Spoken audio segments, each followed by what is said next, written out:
Allô Audrey? Allô Zach, comment ça va? Ça va et toi? Ça va bien. Dis, alors je t'appelle parce que je voulais que tu vois ma tenue, qu'est-ce que t'en penses? Ouais, t'es nickel là. Ah merci beaucoup, je me disais que ça irait bien pour un prochain tournage. Par contre, je voulais te montrer, je sais pas si tu vois, Ouais. j'ai des petits poils incarnés sur la barbe, là, je sais pas comment faire pour m'en sortir, donc c'est dommage. Actuellement, tu te rases avec un rasoir mécanique ou un plutôt électrique ou tondeuse, qu'est-ce que tu fais? J'utilise un rasoir, mais enfin, tu À sais, lame. normal quoi.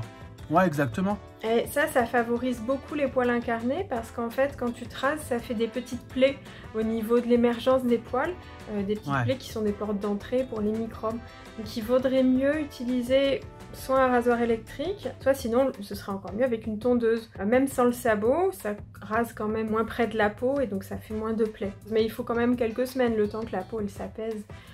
Des petites infections des poils incarnés. Bon, bah très bien, je vais faire plutôt ça, alors plutôt une tondeuse. Alors et du coup, je me demandais aussi, parce que là, le temps est insupportable, j'arrive pas à faire sécher mes cheveux comme il faut. C'est humide, ouais. Tu vois, autant quand c'est l'été, c'est très cool parce que voilà, hop, je À fais l'air la douche, libre, je sors, ouais. exactement. Quand je les sèche avec un sèche-cheveux, tu vois, ça les rend hyper secs et cassants. Oui, c'est sûr, les cheveux crépus sont plus fragiles et donc si tu les sèches avec un sèche-cheveux normal, l'air du sèche-cheveux, ça a tendance à les faire prendre un volume qui n'est pas très régulier. Ce qu'il faudrait mieux peut-être là en hiver, c'est utiliser un sèche-cheveux avec un diffuseur. Tu vois comment c'est un embout qu'on met sur le sèche-cheveux avec des petits picots, un embout assez large et en fait, comme ça on peut sécher d'un coup une zone assez large de cheveux et appuyer un peu comme ça de manière uniforme sur l'ensemble de la coupe afro pour lui donner un volume plus homogène. Et puis en plus... C'est donc à ça que ça sert, cette espèce de grosse boule là que j'ai mis de côté. C'est ça. En général, on l'enlève du sèche-cheveux, on se dit oui, qu'est-ce que c'est que ce truc? Exactement. C'est ça.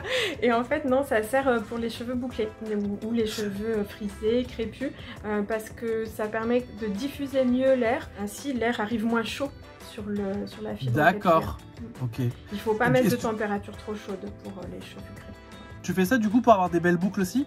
Alors moi non, moi j'ai les cheveux naturels, raides, donc je suis obligée, c'est quoi le secret? Parce que moi je te connais avec des belles boucles tout le temps, c'est quoi le secret? Les cheveux un peu ondulés. Ce que j'utilise actuellement c'est un fer aspirant parce qu'en fait j'ai les cheveux qui sont quand même très longs. Il y a pas mal de techniques que je peux pas faire moi-même sur mes cheveux. Par exemple il y a des fers à friser sous forme de cône où il faut prendre un gant pour pas se brûler et entourer soi-même la mèche autour.